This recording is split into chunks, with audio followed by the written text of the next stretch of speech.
So my people, I've been sitting with grief and rage since the world learned about the killing of Alex Pretti, the 37-year-old intensive care nurse at the Minneapolis VA who was shot and killed by federal immigration enforcement agents during a protest.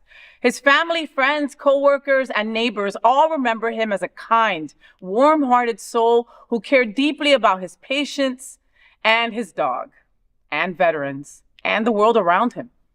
In his last moments, he wasn't attacking anyone. He was recording what was happening and trying to protect someone else from harm.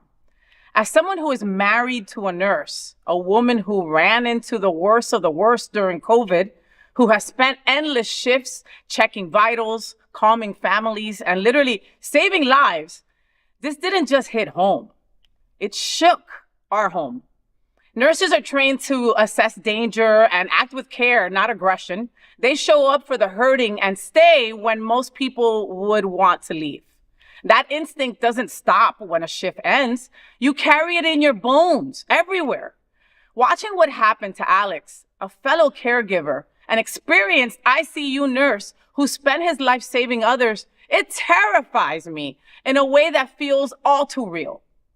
My wife has told me countless times, she says, quote, "I've seen the darkest moments of life, and still I show up the next day for work," unquote. That's bravery right there. That's sacrifice. And that's exactly who Alex Pretti was. Someone who cared, who showed up, who didn't hesitate to help another human being, even when chaos was all around him.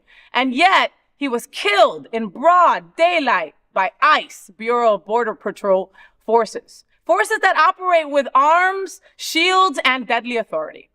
For so many of us, this isn't just a news headline. It's a warning. There are Americans right now who feel unsafe, carrying their passports in public. There are Americans who fear being mistaken for something they're not. And there are Americans who are outraged that a man who devoted his life to healing could be labeled anything other than a good person. I will not soften that truth.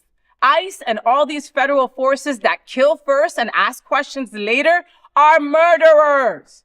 When they take one of their own without accountability, they've crossed a line that should tear at every American's conscience. We deserve the truth. We deserve justice. We owe it to Alex and to every nurse, every veteran being cared for, and every person who believes in basic human dignity to make sure this isn't forgotten.